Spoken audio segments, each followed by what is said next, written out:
Kalau ini jelas pihak yang netral. Ray Dalio, seorang miliarder Amerika Serikat, ingatkan Presiden Prabowo soal korupsi di negeri ini. Makanya Pak Prabowo hajar aja sekalipun itu oligarki, jangan kasih ampun. Ease of setting up a business, the entrepreneurship, the capital formation, corruption, many of those.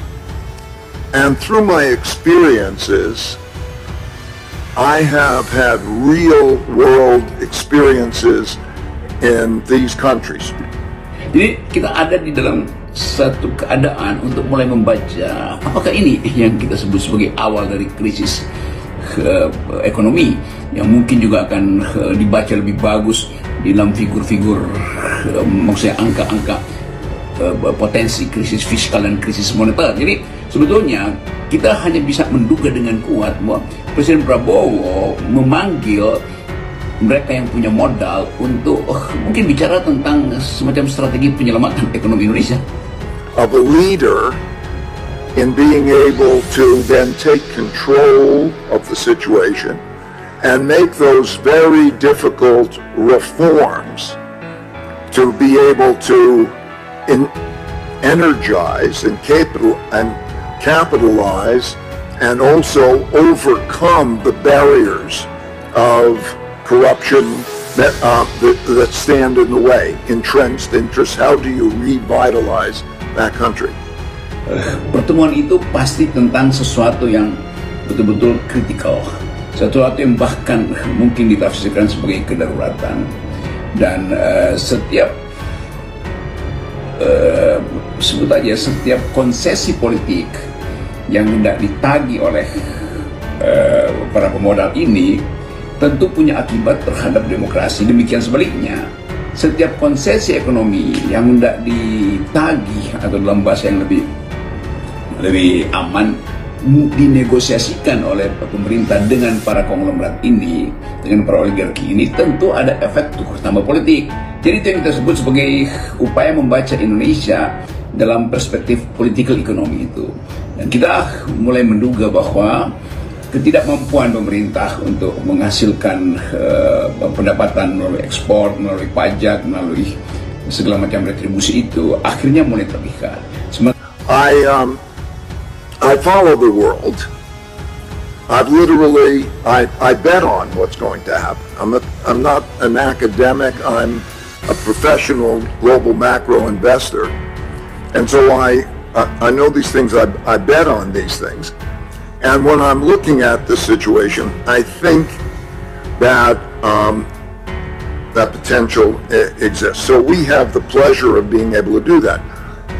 I think that there are 5 factors that are now taking place in the world that everybody must pay attention to. Pertemuan-pertemuan semacam ini kok mengingatkan kita pada hari-hari terakhir pemerintahnya Pak Harto ya, Bung Rocky. Saat itu Pak Harto juga mengumpulkan para Taipan. Kalau dulu namanya disebut kelompok Jimbaran. Kalau sekarang ini generasi keduanya ya, karena sebagian seperti Lim Swee Lyong dan sebagainya sudah tidak ada yang ada, Antoni Talimnya gitu ya. Dan waktu itu kan Pak Harto minta agar para Taipan sudah kaya raya dari negara ini, dari Indonesia ini, menyisihkan sebagian keuntungannya. Itu waktu itu 2,5% kalau tidak salah untuk membantu UMKM. Tapi kan ditolak oleh mereka. Kita mungkin selalu bisa melihat sejarah ekonomi politik Indonesia dalam perspektif yang mirip dengan hari ini, yaitu di tahun-tahun akhir, mungkin pertengahan atau menjelang 96, 97, Presiden Soeharto pernah mengumpulkan mereka yang dulu disebut kelompok Jimbaran, yang isinya adalah pengusaha-pengusaha yang berkumpul di dalam dulu ada namanya Prasetya Mulia, Institut Prasetya Mulia. Jadi kira-kira mungkin ada 20 konglomerat besar pada waktu itu dikumpulkan oleh Presiden Soeharto untuk meminta semacam atau menuntut sebetulnya kontribusi mereka di dalam ekonomi Indonesia itu. Ada, tentu kita tahu pada waktu itu ada yang paling terkenal dulu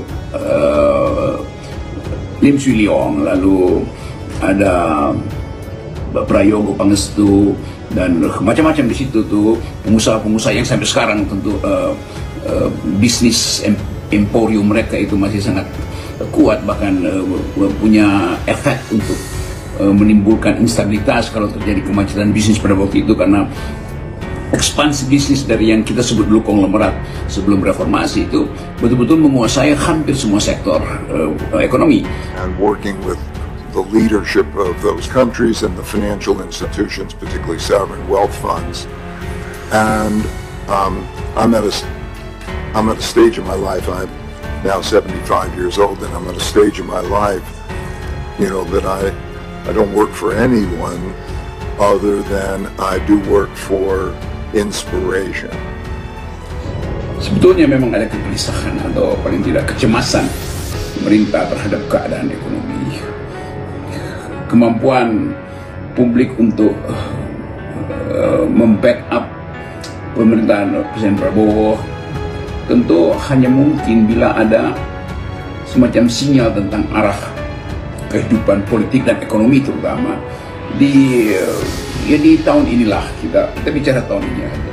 Jadi itu yang menerangkan kenapa orang kemudian mulai mendiskusikan apa sebetulnya yang jadi alasan fundamental atau alasan signifikan sehingga bergelombang-gelombang para pengusaha ini yang disebut sebagai oligark atau konglomerat datang ke atau diundang oleh Presiden Prabowo.